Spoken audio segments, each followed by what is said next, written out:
రానా వెంకటేష్ ప్రధాన పాత్రలు పోషించిన రానా నాయుడు 2023 మార్చిలోకి స్ట్రీమింగ్ వచ్చింది. సూపర్ వర్మ, కరణ్ అంశుమాన్ దర్శకత్వం వహించిన ఈ సిరీస్ యాక్షన్ క్రైమ్ జోనర్ లో ప్రేక్షకుల్ని పలకరించింది. అయితే సీజన్ 1 తో 10 ఎపిసోడ్స్ గా పలకరించిన ఈ సిరీస్ ఇప్పుడు 8 ఎపిసోడ్స్ గా అందుబాటులోకి వచ్చింది. సీజన్ 2 లో ఏం జరిగింది అనేది ఇప్పుడు తెలుసుకుందాం. కథ విషయానికి వస్తే రానా నాయుడు అంటే రానా తన ఫ్యామిలీని సేఫ్ గా ఉంచాలని, ఆర్థికంగా ఫ్యామిలీని సెటిల్ చేయాలని భావిస్తారు. అందుకోసం అప్పటి వరకు చేస్తూ వచ్చిన పనుల్ని మానేయాలని నిర్ణయించుకుంటాడు. కానీ రానా నాయుడిని తిరిగి తన దారిలోకి తెచ్చుకోవాలని ఓజీ మహన్ అంటే రాజేష్ జైన్ ప్రయత్నిస్తూ ఉంటారు. ఆయన కారణంగా జైలు నుంచి బయటకు వచ్చిన గ్యాంగ్స్టర్ రౌఫ్ మీర్జా అంటే అర్జున్ రాంపాల్ తన కజిన్ ని చంపిన రానా నాయుడిపై ప్రతీకారం తీర్చుకునే సమయం కోసం వెయిట్ చేస్తూ ఉంటారు. ఓజీ మహజన్ రానా నాయుడిని బ్లాక్ మెయిల్ ద్వారా తన దారికి తెచ్చుకోవడం కోసం ఆయన భార్య మీదికి పోలీస్ ఆఫీసర్ నవీన్ జోషిని ఉసుకొల్పుతారు. ఈ విషయం తెలియని రానా నాయుడు భార్య నైనా ఆయన ఆకర్షణలో పడుతుంది. డబ్బు కోసం నాగనాయుడుతో కలిసి బ్యాంకు దొంగతనానికి పాల్పడిన తేజు పోలీసులకి దొరికిపోతాడు. తల్లి పట్టించుకోని కారణంగా రానా నాయుడి కూతురు నిత్య రేహాన్ తో కలిసి షికార్లు చేస్తూ ఉంటుంది.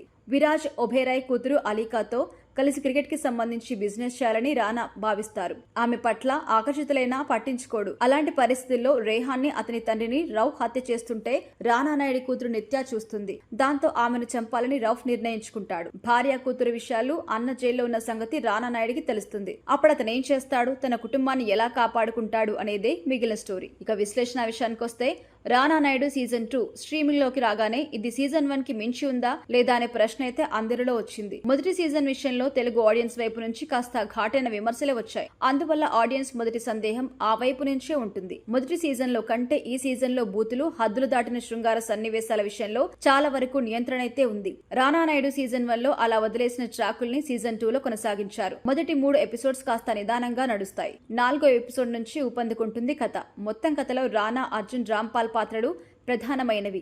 ఈ 2 పాత్రల్ని హైలైట్ చేశారు. వెంకటేష్ పాత్రకి కూడా ఒక మాదిరి ప్రాముఖ్యత అయితే ఉంది.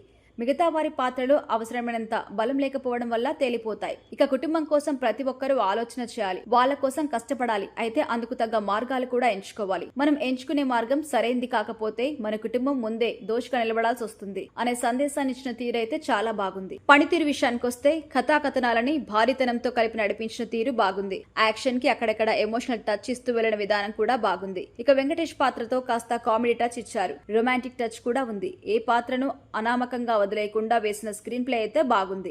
రానా బాడీ లాంగ్వేజ్, అర్జున్ రాంపాల్ నటన చాలా బాగుంది. వెంకటేష్ కామెడీ టైమింగ్ గురించి ప్రత్యేకంగా చెప్పనక్కర్లేదు. కృతి కర్బందా కూడా అందంగా ఉంది. ఇక మిగతా ఆర్టిస్టులు కూడా సహజత్వాన్ని తీసుకొచ్చారు. ఓజీ మహజన్, విరాజ్ ఒబేరాయ్ పాత్రలకి పవర్ జోడించి ఉంటే ఇంకాస్త బాగుండేది. ఇక జాన్ స్కిమింద్ కెమెరా పనితనం బాగుంది. జాన్ స్టీవర్ట్ నేపథ్య సంగీతం కూడా బాగుంది. నైనాద్ ఎడిటింగ్ కూడా పర్వాలేదు. ఇక ముగింపు విషయానికి వస్తే మొదటి 3 ఎపిసోడ్స్ నిదానంగా సాగిన తర్వాత కథ ఊపందుకుంటుంది. రానా, అర్జున్ రాంపాల్ పాత్రలు ఈ సీజన్ లో హైలైట్. మిగతా పాత్రలు కాస్త బలహీనపడ్డాయి. యాక్షన్, ఎమోషనల్ డ్రామా ఆకట్టుకుంది. బూతులు, మోతాదు మించిన శృంగార సన్నివేశాల విషయంలో నియంత్రణ పాటించడం ఆశించిన పరిణామమే అని కూడా చెప్పుకోవచ్చు.